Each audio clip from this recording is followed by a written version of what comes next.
तो last part में हमने देखा था कि सुआंग के मरने के बाद उस वेले में बहुत सारा ताओ एसेंस फैल गया था, जिसे जिन के साथ साथ बाकी के सभी सेंट भी एब्जॉर्ब कर रहे थे, जहां जिन ने कुछ ही देर में वहां मौजूद सभी ताओ एसेंस को एब्जॉर्ब कर लिया था, जिसकी वजह से उसका ब्रेक थ्रू होने लगा था। लेकिन उसने अपना ब्रेक थ्रू बीच में ही रोक दिया था क्योंकि उसे वो सेंट पाथ पसंद नहीं आया था। जिसके बाद वो एंजेलिना के साथ बीतियान पेविलियन में आ गया था, जहां उसे पता चला था कि रॉबर्ट्स ने वहां भी हमला करने की कोशिश करी थी, लेकिन 9 यिन थंडर फॉर्मेशन के कारण उन लोगों की वहीं पर मौत हो गई थी। जिसके बाद जिन मास्टर ली वाली केव के पास आकर उन्हें बुलाने लगा था, जिसकी आवाज सुनकर मास्टर ली बाहर आ गए थे। अब आगे तो इस पार्ट की शुरुआत में हम देखते हैं कि मास्टर ली और जिन एक जगह बैठकर बातें कर रहे थे, जहां मास्टर ली जिन से कह रहे थे कि मैंने अपनी पर्पल एनर्जी को खत्म करने की कई बार कोशिश करी, लेकिन मैं हर बार इसमें नाकाम हो गया और यही कारण है कि मैं अभी तक इमोर्टैलिटी की मिस्ट्री को नहीं समझ पाया हूँ।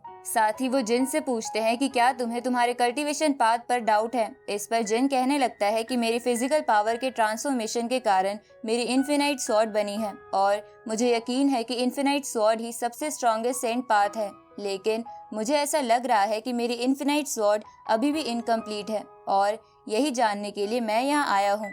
तो ये सुनकर मास्टर ली वहाँ से जाते हुए कहते हैं कि तो क्या तुम यहाँ बस प्रैक्टिस करके अपना खुद का सेंट पाथ बनाने के लिए आए हो। इस पर जिन मास्टर ली से कहता है कि मैं यहाँ सिर्फ प्रैक्टिस के लिए ही नहीं आया हूँ, बल्कि मेरे मन में कुछ सवाल भी है जिसका जवाब मुझे जानना है।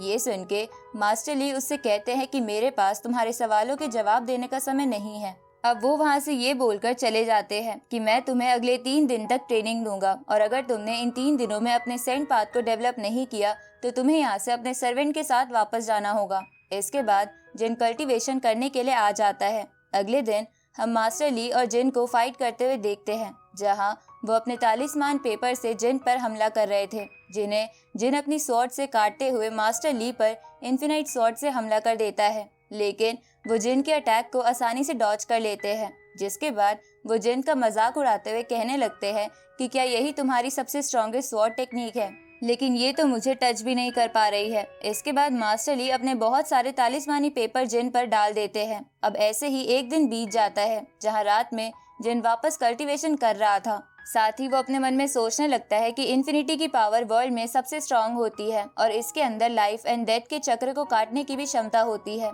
इसलिए मैं इस पाथ के अलावा कोई भी पाथ चूज नहीं करूंगा। इसके बाद हम अगले दिन का सीन देखते हैं, जहां जिन वापस मास्टर ली से लड़ने के लिए आ गया था ताकि वो अपने इन्फिनाइट स्वॉर्ड टेक्निक को परफेक्ट बना सके।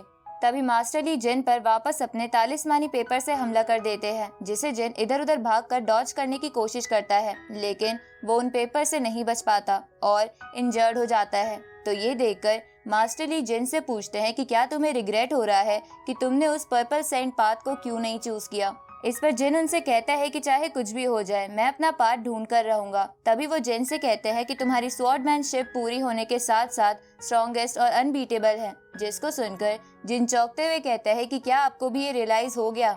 लेकिन मास्टर ली उसकी बात को काटते हुए उससे कहते हैं कि कल तुम्हारी ट्रेनिंग का आखिरी दिन है, इसलिए अगर कल तुम फेल हो गए तो तुम्हें यहाँ से जाना होगा। अगले सीन में हम जिन को बाथटब में देखते हैं, जहाँ जिन एंजेलिना से कहता है कि आज तुम इतनी शांत क्यों हो। तभी उसकी नजर रूम पर जाती है जो कि बहुत क्लीन था, जिसको देखकर वो एंजेलिना से कहता है कि क्या तुमने ये रूम साफ किया है। इस पर वो कहती है कि ये रूम बहुत ही ज्यादा गंदा था, इसलिए मैंने इसको साफ कर दिया है।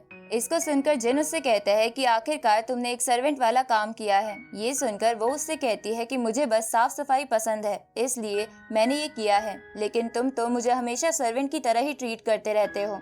इस पर जिन एंजेलिना का हाथ खींचते हुए कहता है कि तुम्हें क्या लगता है, अगर मैं तुम्हें सर्वेंट की तरह ट्रीट करता तो क्या तुम्हारे अंदर इतनी हिम्मत होती कि तुम मेरे साथ आर्ग्यूमेंट कर पाती। तभी जिन को रियलाइज होता है कि उसने एंजेलिना से कुछ ज्यादा ही रूडली बात की है, इसलिए वो उससे माफी मांगते हुए बोलता है कि मैं बस अपने इन्फिनाइट स्वॉर्ड की वजह से थोड़ा परेशान हूँ, इसलिए टेंशन में मैं तुमसे थोड़ा ज्यादा बोल गया, लेकिन तुम मेरी बातों का बुरा मत मानना। इस पर वो वापस जिन के पास आकर उससे कहती है कि मुझे पता है तुम थोड़े परेशान हो, इसलिए मुझे तुम्हारी बातों का बिल्कुल भी बुरा नहीं लगा। इसके बाद वो जिन से कहती है कि तुम्हें अपने माइंड को शांत रखना चाहिए जिस पर जिन उससे कहता है कि क्यों ना माइंड शांत करने के लिए तुम मेरे साथ डांस करो। तो ये सुनकर एंजेलिना उससे कहती है कि मेरा वो कहने का मतलब नहीं था। अब वो अपनी एक फ्लूट की मदद से बहुत अच्छी धुन बजाने लगती है, जिसे सुनकर जिन अपनी सारी चिंता को भूलकर बहुत अच्छा फील करने लगता है। अब हम अगले दिन का सीन देखते हैं, जहाँ मास्टर ली जिन को 9 यिन थंडर फॉर्मेशन के पास लेकर आए हुए थे, जहाँ वो उससे कहते हैं कि अगर तुम्हें इन्फिनाइट स्वॉर्ड को कंप्लीट करना है तो तुम्हें लाइफ एंड डेथ से होकर गुजरना होगा। लेकिन इस फॉर्मेशन की थंडर का तुम्हारी बॉडी पर कुछ भी असर नहीं होता, इसलिए मैं इस फॉर्मेशन में अपना तालिस्मानी पेपर डालने वाला हूँ, जिसके बाद इस फॉर्मेशन की थंडर डायरेक्ट तुम्हारी सोल को हर्ट करने लगेगी। तो ये सुनकर जिन उस फॉर्मेशन के बीच में बैठकर अपने इन्फिनाइट स्वॉर्ड को कंप्लीट करने की कोशिश करने लगता है। उसी वक्त मास्टर ली अपने तालिस्मानी पेपर को उस फॉर्मेशन में डाल देते हैं, जिसके कारण आसमान से थंडर स्ट्राइक जिन के ऊपर होने लगती है, जिससे जिन को काफी दर्द हो रहा था।